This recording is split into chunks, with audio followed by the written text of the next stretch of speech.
Pohon asam atau celagi di depan Pura Jagatnata Denpasar tumbang pada Jumat 17 Mei 2024 sore. Beruntung tak ada korban jiwa akibat kejadian tersebut.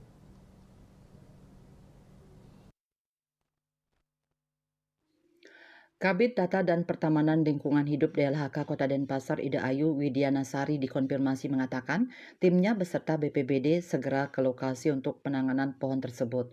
Pohon tumbang saat masyarakat sedang asik berolahraga. Dikatakannya kondisi angin saat itu cukup kencang. Selain itu akar dari pohon itu diduga rapuh sehingga tak kuat menahan kerasnya terpaan angin. Beruntung tak ada korban jiwa karena saat pohon akan tumbang masyarakat sudah mulai menyadari dan menjauh. Bahkan seorang wanita sempat memindahkan sepeda motornya sebelum pohon tumbang. Diakui di area lapangan Puputan dan Jagatnata banyak pohon besar. Kata Widi, pohon-pohon di sekitar areal itu akan dicek kondisinya. Citamaya Bali Pos melaporkan.